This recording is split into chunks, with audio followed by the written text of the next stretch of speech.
ನೇಮಕಾತಿಗೆ ಸರ್ಕಾರ ಓಕೆ ಅಂದಿದೆ. ಹಾಗಾದ್ರೆ ಇನ್ನು ಮುಂದೆ ಚಿಂತೆ ಯಾಕೆ? ಯುವಕರಿಗೆ ಯುವ ನಿಧಿ ಭತ್ಯೆ, ಈಗ ಶಿಕ್ಷಕರಿಗೆ ಹುದ್ದೆ. ನೇಮಕಾತಿಗೆ ಸರ್ಕಾರ ಗ್ರೀನ್ ಸಿಗ್ನಲ್, ಇನ್ನು ಮುಂದೆ ಚಿಂತೆ ಬೇಡ. ಯುವಕರಿಗೆ ಯುವ ನಿಧಿ ಭತ್ಯೆ, ಈಗ ಶಿಕ್ಷಕರಿಗೆ ಹುದ್ದೆ. ಶಿಕ್ಷಕ ವೃಂದಕ್ಕೆ ಸಿದ್ದು ಸರ್ಕಾರದಿಂದ ಗುಡ್ ನ್ಯೂಸ್.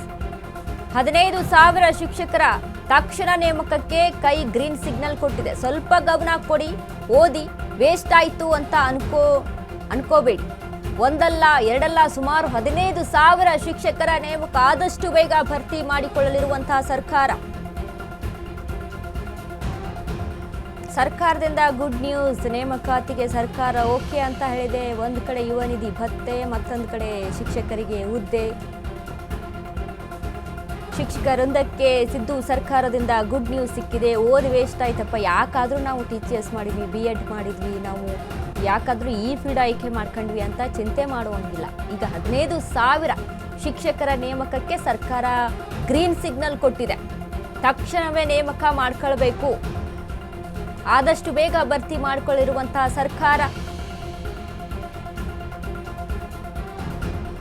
ಈಗಾಗಲೇ ನೋಡಿ, ಸರ್ಕಾರಿ ನೌಕರಿ ವಿಚಾರಕ್ಕೆ ಸಂಬಂಧಪಟ್ಟಂತೆ ಮೀಸಲಾತಿ ವಿಚಾರದಲ್ಲಿ ಏನು ಜಟಾಪಟಿ ನಡೀತಾ ಇತ್ತಲ್ಲ, ಅದರಿಂದ ಸರ್ಕಾರ ನೇಮಕ ಮಾಡ್ಕೊಳ್ಳೋದ್ರಲ್ಲಿ ತುಂಬ ವಿಳಂಬ ಮಾಡ್ತಾ ಇತ್ತು. ಹಾಗಾಗಿ ಯುವಕರೆಲ್ಲ ಓದಿ ಎಕ್ಸಾಮ್ ಬರೆದು ಅರ್ಜಿಯನ್ನು ಹಾಕಿ ಸುಸ್ತಾಗಿ ಹೋಗಿದ್ರು. ಯಾವಾಗ ಸರ್ಕಾರ ನೇಮಕ ಮಾಡ್ಕೊಳ್ಳುತ್ತೆ? ನಮ್ಮೊಂದು ಕಡೆ ಏಜ್ ಡಿಬಾರ್ ಆಗ್ತಾ ಇದೆ, ಏಜ್ ಎಲ್ಲ ಕಳೆದು ಹೋಗ್ತಾ ಇದೆ, ಮತ್ತೊಂದು ಕಡೆಯಲ್ಲಿ ಟೈಮ್ ವೇಸ್ಟ್ ಆಗ್ತಾ ಇದೆ. ನಾವು ಓದಿ ವೇಸ್ಟ್ ಮಾಡಿಬಿಟ್ವಾ, ಬೇರೆ ಏನಾದರೂ ಬಿಸ್ನೆಸ್ ಮಾಡ್ಕೊಳ್ಬೋದಿತ್ತೇನಪ್ಪ ಅಂತ ಚಿಂತೆ ಮಾಡ್ತಾ ಇದ್ರು ಯುವಕರು. ಬಟ್ ಇದೀಗ ಸರ್ಕಾರ ಮೀಸಲಾತಿ ಗೊಂದಲವನ್ನು ಬಗೆಹರಿಸಿದ ಮೇಲೆ ಸರ್ಕಾರಿ ನೌಕರರ ನೇಮಕ ಕೂಡ ಮಾಡ್ಕೊಳ್ತಾ ಇದೆ. ಇನ್ನು ಶಿಕ್ಷಕರ ವಿಚಾರಕ್ಕೆ 15,000 KPS ಯೋಜನೆ ಕುರಿತು ಸಿಎಂ ಮಹತ್ವದ ನಿರ್ಧಾರ. ಪ್ರಸ್ತಾವನೆ ಸಲ್ಲಿಸಲು ಸೂಚನೆ. KPS ಶಾಲೆಗೂ ಟೆಂಡರ್. ಏಷ್ಯನ್ ಡೆವಲಪ್ಮೆಂಟ್ ಬ್ಯಾಂಕ್ನಿಂದ 2,000 ಕೋಟಿ, 800 ಶಾಲೆಗಳನ್ನು ಪಬ್ಲಿಕ್ ಶಾಲೆಗಳಾಗಿ ಉನ್ನತೀಕರಣ. ಸುಮಾರು 3,500 ಕೋಟಿ ವೆಚ್ಚದ ಯೋಜನೆಗೆ ಟೆಂಡರ್. ಕನ್ನಡ ಹಾಗೂ ಇಂಗ್ಲಿಷ್ ಮಾಧ್ಯಮದಲ್ಲಿಯೇ ಶಿಕ್ಷಣ. KPS ಯೋಜನೆಯ ಶಾಲೆಗಳಿಗೆ ಶಾಲಾ ಬಸ್ ವ್ಯವಸ್ಥೆ. ಅಲ್ಲದೆ ಸುಮಾರು 1,200 ಮಕ್ಕಳಿಗೆ ಪ್ರವೇಶಕ್ಕೆ ಅವಕಾಶ. ಎಜುಕೇಷನ್ ವಿಚಾರದಲ್ಲಿ KPS ಯೋಜನೆ ಕುರಿತು ಸಿಎಂ ಮಹತ್ವದ ನಿರ್ಧಾರವನ್ನು ತೆಗೆದುಕೊಂಡಿದ್ದಾರೆ. ಪ್ರಸ್ತಾವನೆ ಸಲ್ಲಿಸಲು ಸೂಚನೆ. KPS ಶಾಲೆಗೂ ಕೂಡ ಟೆಂಡರ್. ಇದೀಗ ಏಷ್ಯನ್ ಡೆವಲಪ್ಮೆಂಟ್ ಬ್ಯಾಂಕ್ನಿಂದ 2,000 ಕೋಟಿ, 800 ಶಾಲೆಗಳ ಪೈಕಿ ಪಬ್ಲಿಕ್ ಶಾಲೆಗಳನ್ನಾಗಿ ಉನ್ನತೀಕರಣ.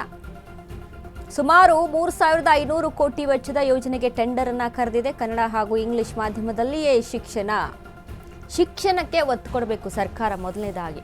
ಈಗ ರಾಜ್ಯದಲ್ಲಿ ಜನಗಳಿಗೆ ಸಿಗಬೇಕಾದಂಥ ವ್ಯವಸ್ಥೆ ಏನು ಅಂತ ಅಂದರೆ, ಒಂದು ಹಾಸ್ಪಿಟಾಲಿಟಿ, ಮತ್ತೊಂದು ಎಜುಕೇಷನ್ ಸರಿಯಾಗಿ ಜನತೆಗೆ ಸಿಕ್ತು ಅಂತ ಅಂದಾಗ ಎಲ್ಲರೂ ಕೂಡ ಡಿಪೆಂಡೆನ್ಸಿ ಅನ್ನೋದಿರಲ್ಲ. ಶಿಕ್ಷಣಕ್ಕೆ ಅಷ್ಟು ಮಹತ್ವ ಇದೆ.